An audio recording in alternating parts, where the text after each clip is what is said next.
Welcome to The Big Picture. I'm Captain Carl Zimmerman. The Big Picture is a report to you from your Army. Yes, our mission in the lines was delay. Delay the Red Drive in Korea. Delay it so we could get jeeps. Delay it so we could get weapons carriers. And chow tasted better than pheasant under glass. In Korean business, we had something we could call a line. How long could we hold? How long? The battle hung in the balance. Victory never comes easily. You have to be in a fight to see how tough it is.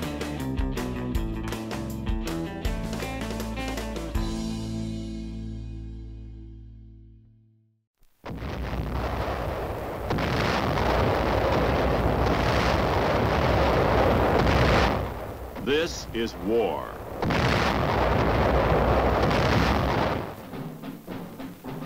War and its masses.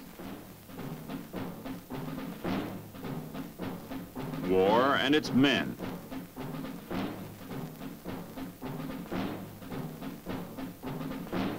War and its machines.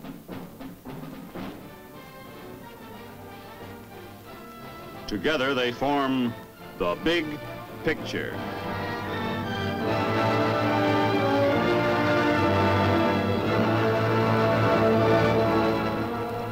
Welcome to The Big Picture. I'm Captain Carl Zimmerman. The Big Picture is a report to you from your Army, an Army committed by you, the people of the United States, to stop communist aggression wherever it may strike. The Big Picture, during the next 13 weeks, will trace the course of events in the Korean campaign, with first-hand reports from our combat veterans and film taken by combat cameramen of the Army Signal Corps. These are the men who daily record on film the big picture as it happens, where it happens. Today, the big picture brings into focus the first 40 days in Korea. It was the beginning of the fighting there, when every ridge was a heartbreak ridge. Let's go back to June 1950, when our troops felt the first thrusts across the 38th parallel. The story is best told in the language of the soldier who was there.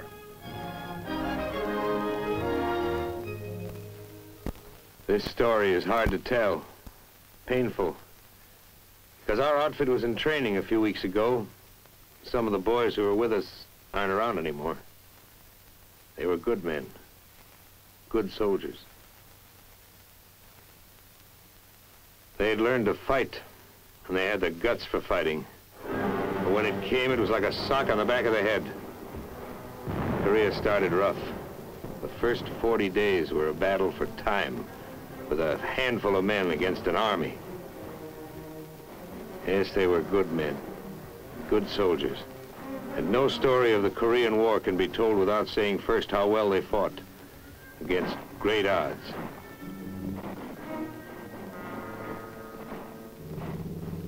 In the beginning, there were only a couple of companies from the 24th Division. No brass bands at the airport. A few days before, some of us had been in cities, spending leave time at Fuji, something like that. We weren't scared. We didn't know. We got stuff out of the planes. We moved out. Nobody said, this is it. Nobody said you have arrived in Korea to beat back 5 North Korean communist divisions. Somebody did say, we're here to delay the Reds. Okay, let's go. About 10% of us were veterans. A few roads looked like France, somewhere between Paris and Metz.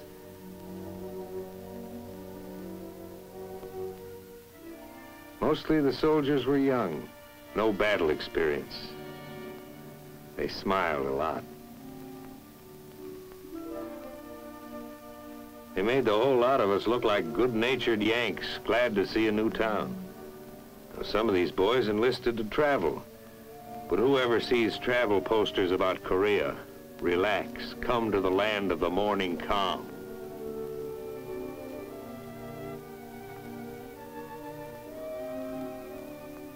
At first, the towns looked like any towns in this part of the world. And the South Korean troops like any soldiers. You know, they worry about the same things and get tired. I mean, tired. We all wanted to ask, what was it like up there?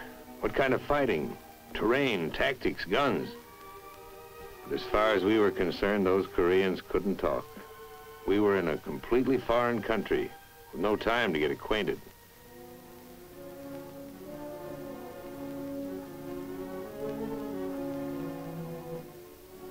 They emptied a town, hardly a thing left.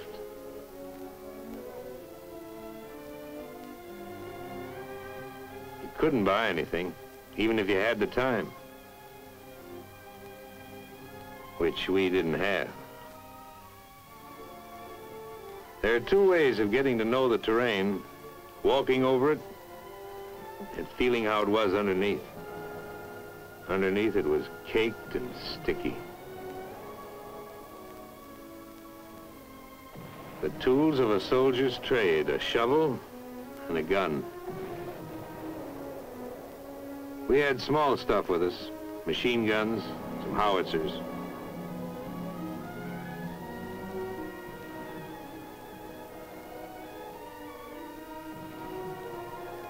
It was hard to believe. 1, 2, 3, we were smack in the middle of a war. Guns ready, aimed north, against an enemy that would look exactly like our friends, the South Koreans. These troops had seen action. They didn't have to speak. Their clothes spoke. Their shoes spoke. Their eyes spoke. We got set. Like I said, when it came, it was fast and it was all around us. They threw everything at us. We answered. We went ahead. It was like D-Day, with no warning. Those kids, they became veterans overnight. Tough, hard, nervy. They moved as if they'd been with us all through Germany. There were too many North Koreans with too much heavy equipment, especially tanks. What can men with guts do against tanks? A bazooka was some defense, but there were too many tanks and too few bazookas. Day after day, it was pull back and fight again. There were too many of them. You wouldn't know where they'd come from. The rice paddies would lie quiet. We'd hide in the shadows, trying to look like a hut or a cornfield or a rice paddy. Concealment was one of our weapons. There were too many of them. The boys pulled back, tired as dogs. Because whenever they'd meet the Reds head-on, the Reds had enough men to fight us on the front and on our flanks, too. We knew it, and it was hard to face. We were hurting.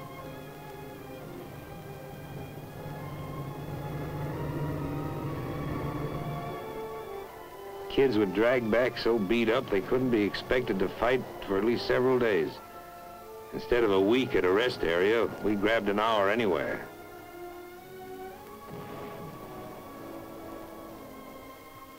Took a shower. Sat down. Lay down. Seemed like the greatest pleasure in life was to give the feet a chance to breathe. We fell back to new positions. If you looked around at some of the foxholes, you could see a deep respect for those red mortars. Very deep. We were short on men. South Koreans carried our ammo. But we didn't know what some of the others were carrying. Turned out that many of the silent refugees filing along the South Korean roads were North Korean communists in disguise. They'd sneak through our lines and fight us from behind. We caught some, but infiltration caused plenty of casualties. We were going to watch the refugees more carefully from now on. This was a big police job in Korea, the biggest. The attack was full-sized, had to be stopped. The United States Army, a small part of it, was here to help. There'd be men in other uniforms fighting with us soon. The whole world had seen this and knew what the score was. Up near the guns, the score was against the enemy. They were losing points, losing time.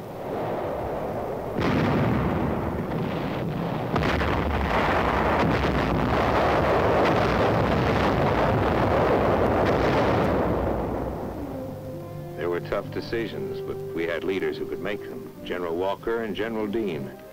Yes, our outfits were winning. They were holding back the enemy until help could arrive. We didn't feel it yet, but reinforcements were on the way. It takes time to pour a defense program into a small country with almost nothing. Not all the stuff can get there overnight, even in an age when we're used to things traveling 400 or 500 miles an hour.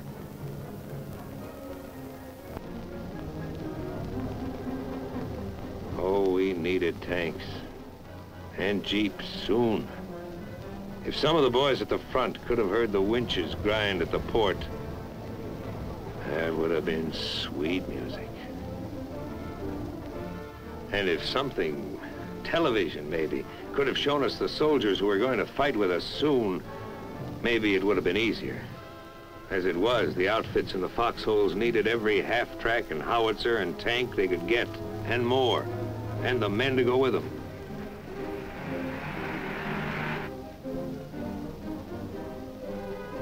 Yes, our mission in the lines was delay. Delay the Red Drive in Korea. Delay it so we could get jeeps. Delay it so we could get weapons carriers and weapons and more ammo. Get it to us, men and equipment, wet or dry.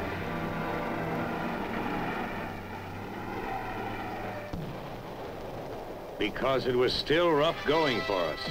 And it would stay that way for months, maybe longer, until enough men would be in Korea to strike back. Yes, it was Operation Delay.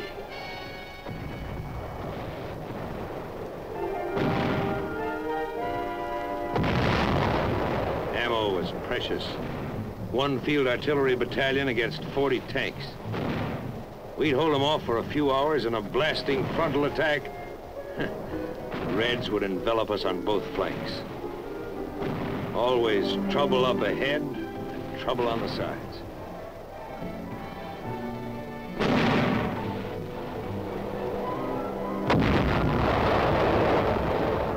We drew back south of the Kum River, burned our bridges behind us.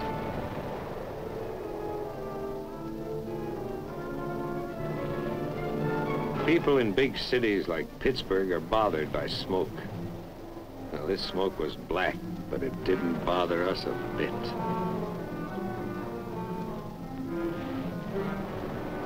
Yes, smoke can look good when it's where you want it. There were plenty of times when the smoke was too close.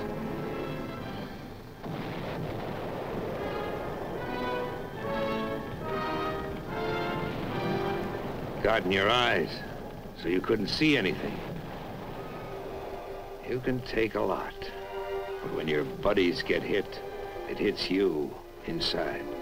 Nobody says much, just so-and-so got it. Or so-and-so has been evacuated, he'll be okay. Or so-and-so's been evacuated. Back of us, units from the 25th Infantry Division and the 1st Cavalry Division were unloading now, with baggage. All of it first class, urgent. The tanks were light jobs. They sped north where they were most needed. Smaller than the Russian monsters, but still a wonderful sight. Nothing was too good for a tank in this territory. The boys treated them like babies. They went over them from top to bottom, called them pet names. They cleaned them up better than for inspection. That's cleaning. Their tanks had heavier armor. In a duel, that was their advantage. But our advantage was some fine sharpshooters.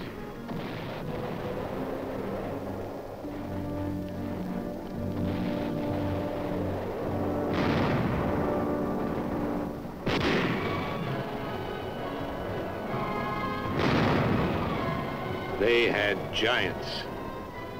We had giant killers.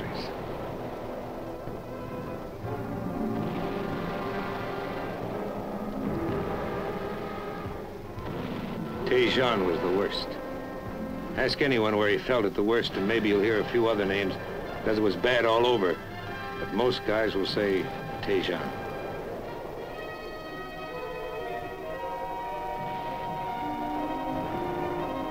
Some places we were just outnumbered, but in Tejon we were outnumbered, outgunned, out-tanked, and outflanked.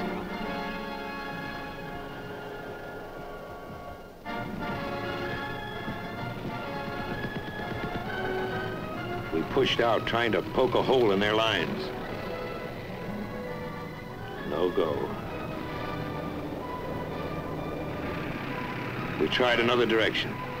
But at the end of every road leading out of Tejon, there were thousands of North Korean troops, plenty of T-34 tanks. It got kind of confusing. There was one hot day, 100 degrees, where we just sat. There was no place to go. It was war, not the way it is in the movies. We were all tired, including General Dean. Flank attacks had cut every escape route. We gassed up, ready for a move. We were supposed to hold this hot town for 2 days. We held it for 3. It was get out or be trapped in Tejon. We got out. We fought our way out. General Dean stayed behind. He may still be there.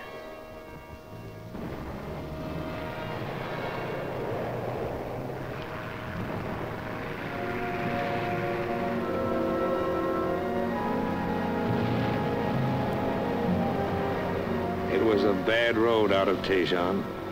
Some guys didn't make it.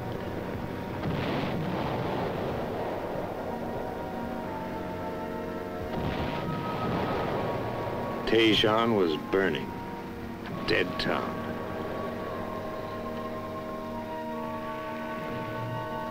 The men who got out were heroes.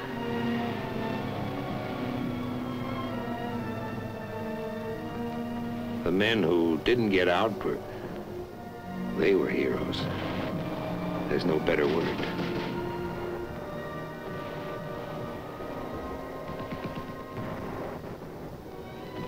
By this time, the new outfits were in the lines.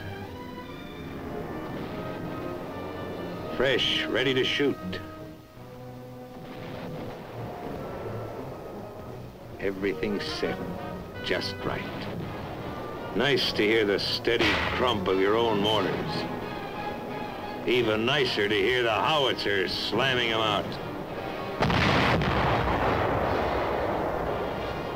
Together, they're terrific.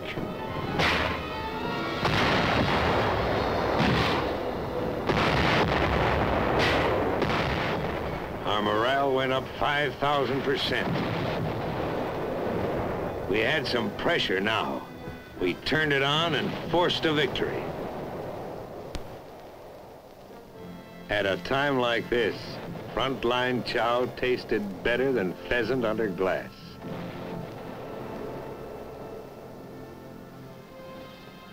The rally was short. One outfit might do okay for a day, but on that same day, 5 other sections of the front line would be feeling the enemy's hard blows, the envelopments, the infiltrations. Some of our strongest attacks were by patrols, small groups battered by the enemy, beaten by the mountains, falling down tired.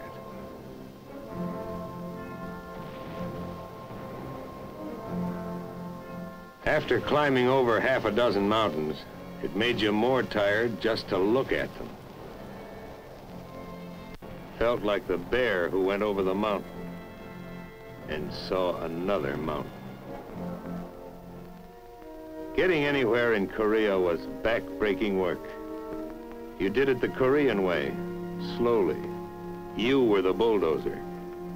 No push, pull, click, click up here to throw a bridge across a stream in 4 or 5 hours. Every rock added up. Even the little ones. You work 2, 3 days to put an outfit on the other side of a stream.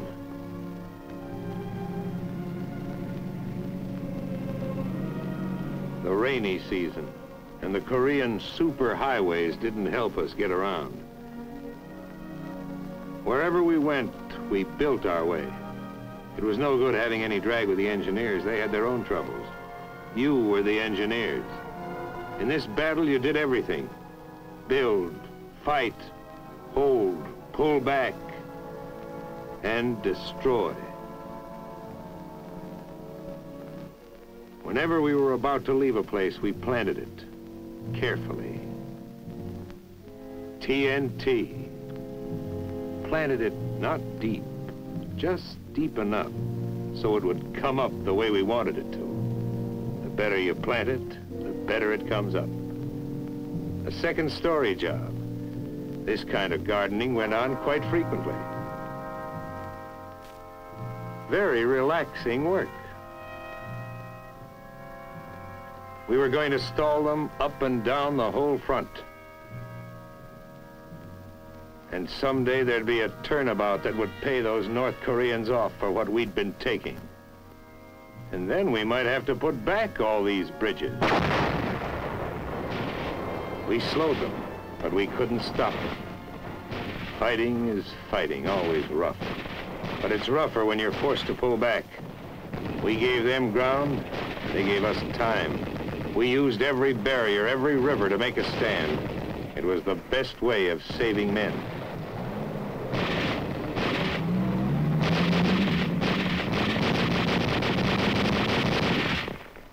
They beat us back to the Naktong, but we got there early enough to make it across. The Naktong was a pretty useful river. No king ever had a moat around his castle so wide and protecting. It felt like a new division was in the lines.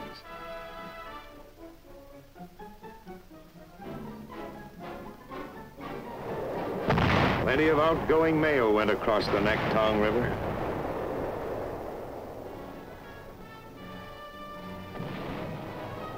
If you've seen combat, you know what it is to have a line, a place to fight from. Well, for the first time in this Korean business, we had something we could call a line.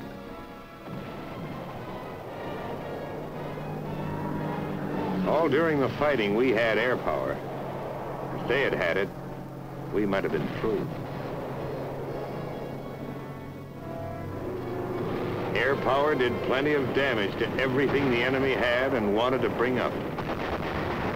Those guys flew so low, they should have had bayonets on their propellers.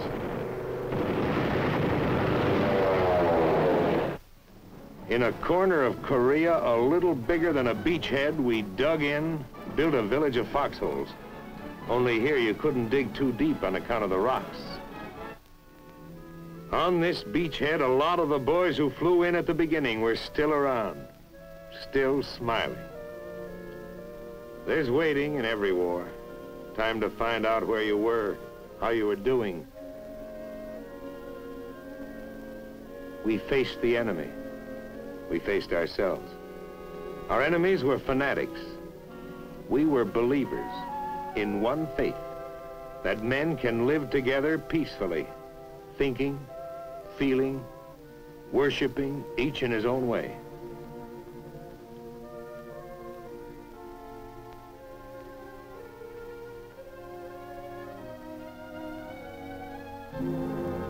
You couldn't think about anything for very long when you were planning new moves, new delaying tactics. We pulled down the bridges. We wrecked the roads. The steep hills around us were rugged. We'd made them more rugged for the enemy. Beyond our foxholes, we unwound some vines of our own with thorns. And beyond the tight ring of our perimeter, the enemy closed in, pushing us hard, threatening the death blow that would throw us back into the sea. how long could we hold? How long? The battle hung in the balance. And then swung to us. A great force reached Korea in a new strategy that gave the North Korean army a battle from 3 sides at once.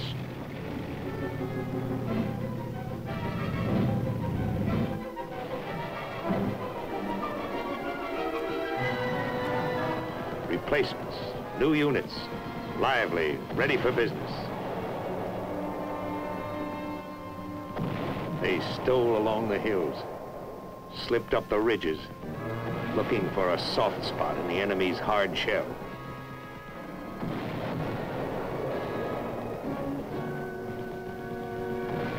We gave it to them steady, all up and down the line, all at once. The air dusty, smoky. This was what we used to get when we first hit Korea. Victory never comes easily. You have to be in a fight to see how tough it is. See how in an attack, guys stumble back, needing others to look after them. Always plenty of trouble. It takes men and machines to knock out a strong enemy. And as you go forward, you can expect to lose some of those who start out with you. Yes, some went back, their feet heavy, their steps slow. Kids who became men, men whose hollow-faced look showed that they'd been in the lines too long.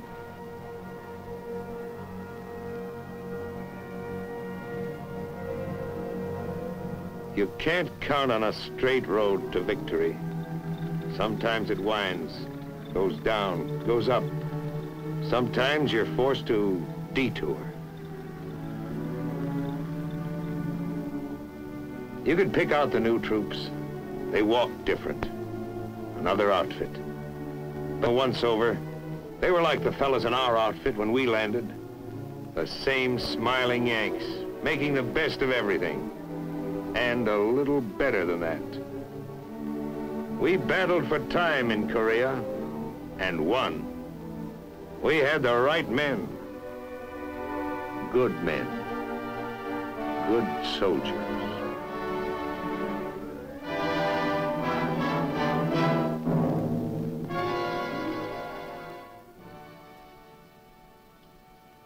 Those were the first 40 days in Korea. We took our losses, regrouped, and gained new strength in the Pusan perimeter. We held that ground despite many determined efforts to throw us back into the sea. Those North Koreans were yet to feel the strength of the 8th Army, an army that proved to be the greatest the world has yet seen. Next week, the big picture will show the turning of the tide. You'll see the fight to hold on to that Pusan perimeter. You'll see how our troops received air support from our carriers, the invasion of Walmy, and the march on Seoul. And you'll hear another report from a combat veteran who saw, as it happened, a part of the big picture. This is Captain Carl Zimmerman, inviting you to be with us then.